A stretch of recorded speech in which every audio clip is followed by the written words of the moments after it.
The Genuine Article. Discussion and commentary based on articles from JACC. The question of whether testosterone therapy can benefit patients with congestive heart failure has long been debated. I'm Tony DeMaria, the editor of JACC, and I'm here with a paper that will soon be published that deals with this very topic. And in fact, I'm talking to the senior author of that paper, Dr. Giuseppe Rosano from San Raffaele University in Italy. Giuseppe, tell us a little bit about the study you performed.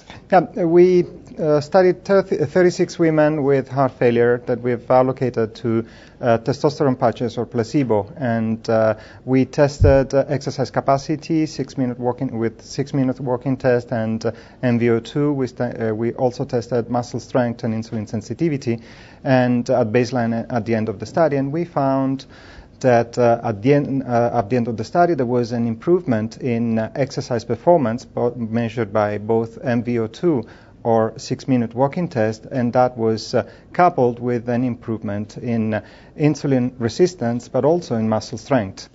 Good. Now, as I understand it, this was the first data available in women. Testosterone has been given to men before. Yes, we had the opportunity of having a special formulation in Europe that it's used for hypoactive sexual desire disorder, which is a patch especially designed for women. So we thought that that could have been a sort of replacement, physiological replacement for women, and so we tested the hypothesis, because so far all the other preparations have give too much of testosterone for women. So in your study, the women tolerated the testosterone very well. They tolerated very well because it's with the dose that we gave, that was 300 micrograms. The testosterone level remained within the physiological range. Now tell me, what happened to cardiac structure and function in this study?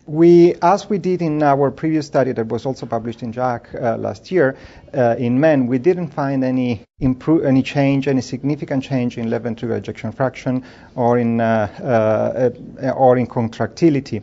What we found was the improvement in muscle strength. So we believe that most of our results are related more to the peripheral effect of testosterone rather than to a central effect of testosterone. So you believe the enhanced 6-minute walk capability was due to peripheral musculature rather than to any intrinsic benefit in cardiovascular function? Yes, we do. I mean, this is consistent with previous studies that our group and others have done, and also is consistent with the improvement that we saw in isokinetic and peak torque exercise that we saw. So did you study the mechanisms, or do you have thoughts about the mechanisms of how testosterone creates this benefit? No, we know that testosterone is anabolic, and so we know that especially if during exercise or during rehabilitation, that maximizes the effect. And so often we see patients with heart failure developing muscular cachexia, and so testosterone probably inhibits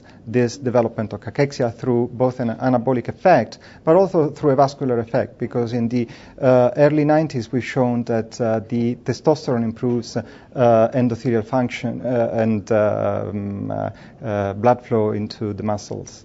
So now, can you tell us, did the testosterone have any long-term effect on mortality or recurrent hospitalizations? The study was too short, so we cannot comment on that. And I think that we first have to understand the effect of testosterone in men and see whether it has a long effect in men, and then probably we may go into women. Our study was mainly to test the muscle hypothesis and whether it's improving muscle functioning and the anabolism that could improve functional capacity in some of our patients, and mainly in those patients who tend to develop cachexia or muscular fatigue. Yes, I noticed when we looked at your paper that your patients had severe heart failure and small BMIs, so some cachexia. Perhaps the data don't fit for patients who are less ill or patients who are obese. Indeed. Although for the obese, what we tend to do, our way of thinking is that it's even in obese patients we may have cachexia, because if we see a loss of muscle mass over time, that is an index of cachexia and muscle defatigation. So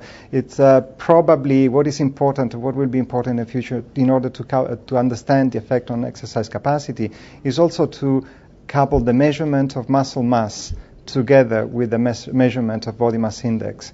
Well, we'll look forward to those studies. Again, a small study, mechanistic, but more evidence accumulating that testosterone may be a benefit not only in men, but women with congestive heart failure. For Inside JACC, I'm Tony DeMaria.